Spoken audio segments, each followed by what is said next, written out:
Okay, any other happy daras? Okay, thank you very much for all who made a donation to Happy Daras. I didn't skip anniversary.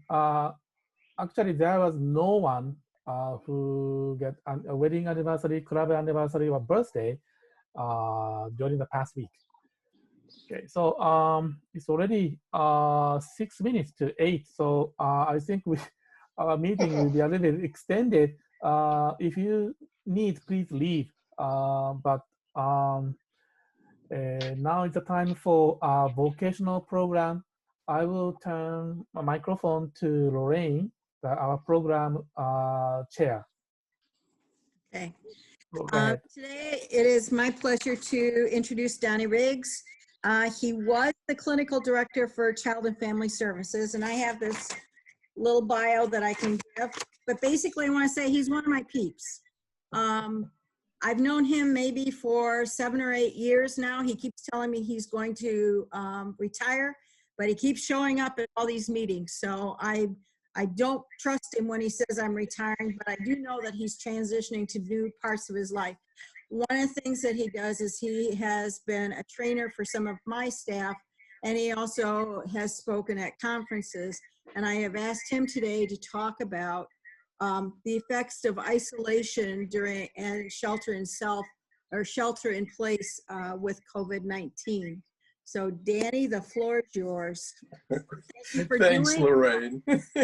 Aloha, everyone. Nice to see as many of you as I get to see on the screen. And I'm here this morning to talk to you about my dog, a dream I had last night, and the ability to breathe. My dog, who is currently right here, 10-pound Shih Tzu Pekingese mix, who I refer to sometimes as a little shitty Pete. He's a really good guy. He's been a therapy dog. He's 14 years old. He's been a therapy dog since he was 10 weeks old. And the most interesting thing lately about him is that he tends to have a little bit of a cat-like element to his personality. So he's warm, he's very friendly, but he has that slightly aloof part of himself. But ever since my wife and I have been staying home on sort of a 24/7 basis here over the last several months, he's become quite clingy. He just jumped off my lap. I have to be careful when I get done on the computer when I put my feet down because he might be right below me. So what I'm sensing with him is, again, remember, he's been a therapy dog. His favorite command in life is, it's time to go to work. That means he gets to go greet someone, attend to them, and be present during our therapy sessions. And so if you don't know, I'm also a psychotherapist, and as well as all the things that Lorraine mentioned. And she's right, I'm flunking at retiring. But his anxiety level has been much higher, and it's been there on a really constant basis for him. It's very background, and I think that's one of the things that's really true for almost all of the people that I've interacted with over the last several months, is whether we know it or not, or whether we're aware of it or not, there is this level of anxiety that we all face. When I look, at least at the folks that I can see on my screen currently, who are members of your club, there's a number of us, myself included, who are in that most vulnerable population. And I think, but for everyone, that anxiety is just there 24/7. It just lives with us, whether we're thinking about it, whether we're aware of it, or whether we know what's going on. It's living inside of us and moving it inside of us. And one of the expressions I get to see of that on a regular basis is, again, just the way this little 10-pound Shih Tzu Pekingese mix is responding to the energy that's around all of us at these times. And I was really fascinated by a dream that I had last night. Last night I was middle of the night, and I had a dream about this meeting. And that's part of why I thought I would share it this morning. And the interesting thing about this dream, there were several, but one was that we were all on the same island. Now, I wasn't sure if it was Maui or the Big Island, but we were all going to meet at a restaurant. And I don't know if that's part of your Rotary Club tradition. I know several clubs that where part of the tradition is that meetings happen in a room in a restaurant all the time. But in my dream, that was actually going to happen. And I was in a car with a few of you, and there were a few other cars, and we were all trying to get to the restaurant. And there were all of these obstructions in the way. And it was really interesting to hear Lorraine talk about your impromptu Rotary Club meeting that you had the other day. Because one of my reflections over the time is part of what we struggle with, part of what we deal with as we work through this time, is that it's the difference between what I've come to call flat people and squishy people. At the moment, you are all flat people to me. No offense, please. But we become these virtual presences to each other. And the joy we experience and the fun that we experience, and even though we can't live into our usual traditions of hugging or sharing a kiss on the cheek, those kinds of sharing of aloha, but just the sheer joy of having a conversation with a neighbor across the street, meeting with somebody in a park, standing 6 feet away.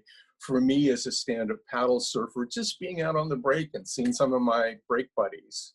And again, all practicing social distancing, all doing the good things, but just that fun and joy that we experience in seeing another human being that's not a virtual presence.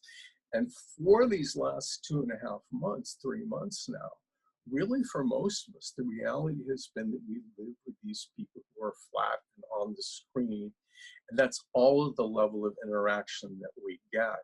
So moving beyond that, how do we live into that? And I also think it's part of where some of that anxiety lives for us. We don't get that very human, natural part of human existence for literally millions of years of being that tribe, being that people that would contact, that sit down, that have meals together, or that have those connections with each other. You know, I'm spending anywhere between 6 sometimes and 8 to 10 hours a day in front of a screen, looking at other people. And people like Lorraine, who I've worked with for a long time, who I care about, who I know, people I enjoy, but still there's this vast limitation to what we have in terms of our ability to connect through this time. So I think that flat versus squishy is one of the big things that we have to deal with. I also think thematically, I'm a therapist, and so I tend to think thematically about what's going on for people. And whether we look at the death of George Floyd, or whether we look at what's happening with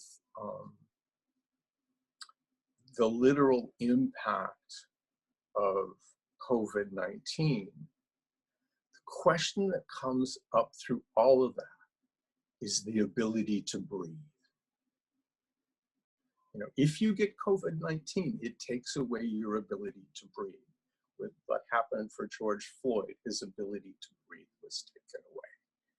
So I think one of the themes that's surfacing through all of this is, how do we breathe?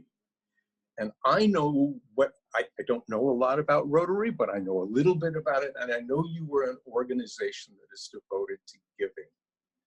And I think one of the challenges for any of us who are in the field of giving, and I've been in my field for over 35 years now, almost 39. Hard to say that, but it's been a while. Is that we're very good at exhaling.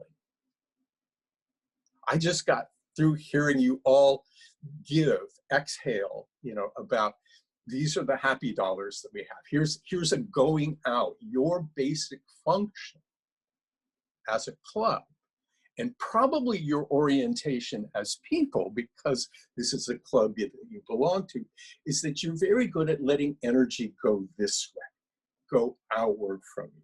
You know how to exhale. You know how to give out. So then the question becomes, how do we begin to inhale? How do we begin to take in? And how do we begin to make that inhale be as full and complete as possible, so that we have both of those cycles of life going on for us? Because we know, right, we're born on an inspiration, we pass from this life on an expiration.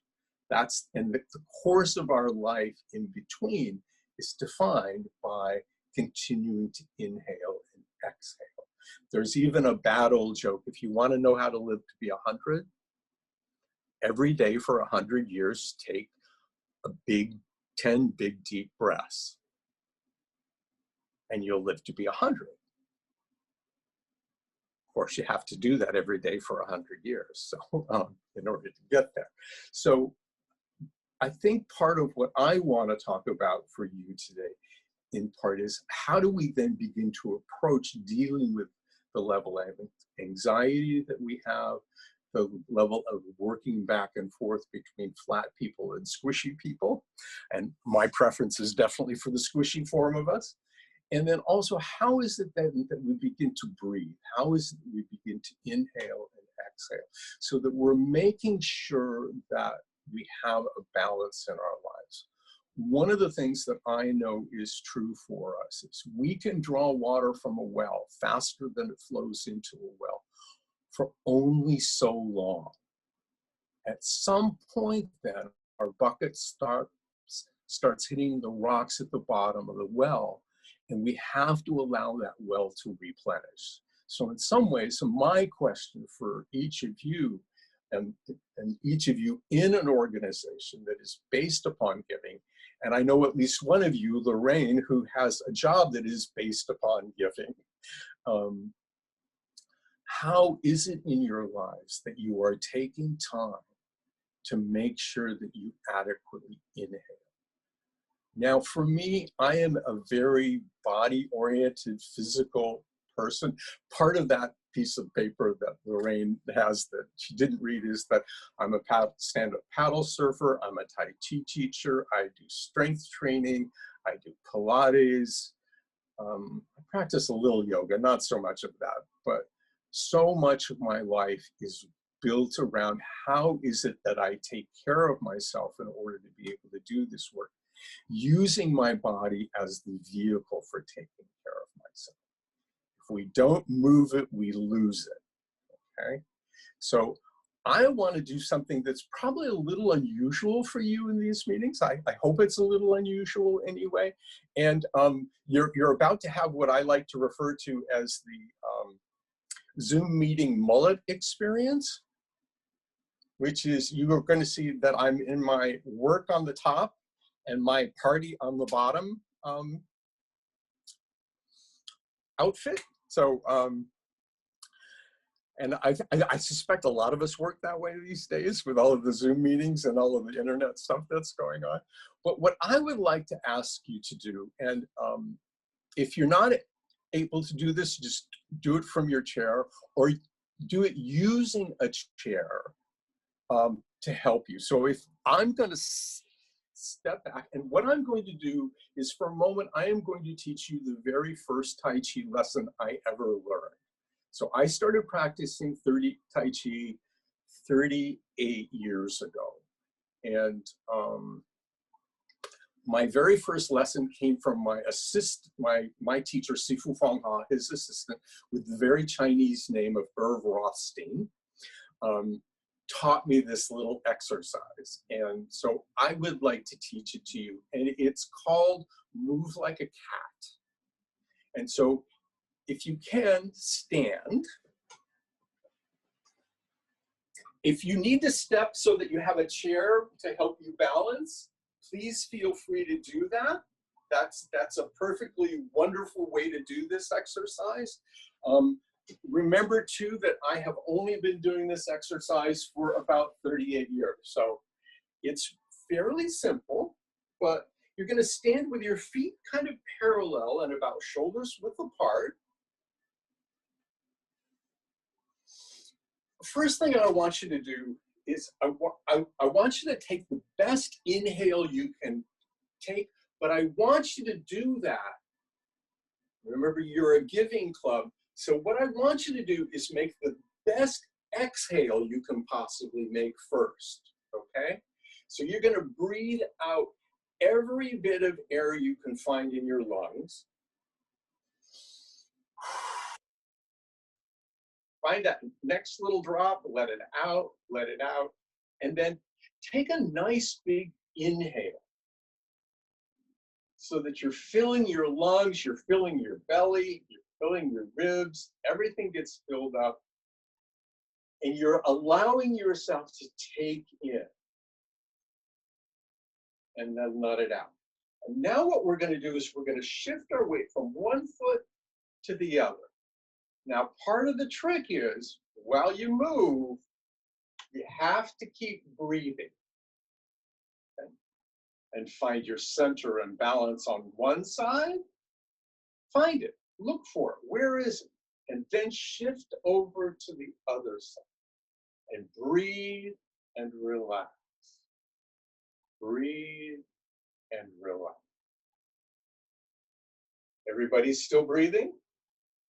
And if you feel really brave, when you shift over and find your balance on one side, let the heel of the other foot come up.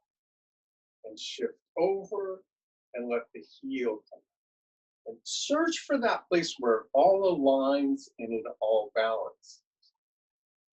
Now, in Tai Chi, this is yin and yang, right? There's yin, one leg becomes solid and hard, the other becomes soft and empty. So we have that interchange. We have that way of beginning to find balance in our lives. But we have to be able to breathe. The radical, the symbol for qi, for energy in Chinese, is steam coming off of a bowl of rice. So it's air and steam combined with nutrient food. That's what gives us that ability to develop qi. We have to be able to take in before we give out. I think it was really interesting in my dream that we were going to meet at a restaurant, because what do you do when you go to a restaurant? You eat, right? You take in nourishment, you feed yourself. And we also, when we go to a restaurant, feed ourselves with the company that we have, with the enjoyment of being in other people's presence. So my encouragement for you today is to look for those ways that with the anxiety that we're living with the flat screen versus squishy people phenomena that we're living with these days, and with this challenge of how do we nourish ourselves? How do we bring into our lives and breathe and make sure that we're taking in as much, or maybe even if we're generous with ourselves, a little bit more than we are giving out. I think that's a really critical part for us in doing the kind of work you do as a club and as an organization. How is it that each of you individually takes in and then gives out? So I'm a Tai Chi teacher, so I have to do a little bit of Tai Chi with you, okay? So forgive me for that, but it's an essential part of who I am and what I do. You know, my sense of this time that we're in is that we are going to be in and out of this time for a long time. I don't see, you know, I live and work around the medical profession. My wife is a physician. Kaiser is running at the opposite of the house while I'm doing this work at this end of the house. And I don't see a way that we're going to be moving out of this pattern probably for quite some time. And so it becomes really critical for each of us to look at how it is that we feed ourselves and take care of ourselves in this time. I don't think we get to escape the generalized anxiety and whatever the personal forms of it that we may experience. I mean, I heard your one member who has a child who's, family member who's struggling, and we're going to have all those other regular life struggles and challenges go on through this time. And in addition to that, there's going to be this continuous background of what's happening with COVID-19 for us as we try to move through and cope with this time. I'm a therapist, so I would never hesitate to recommend therapy for any of you that feel like it might be helpful for you. I'm sure there's lots of good people around. And that's what I wanted to say to you this morning, but I also wanted to make sure we leave some time for questions and concerns and considerations that any of you, or insights any of you have through how COVID-19 is impacting you through this time.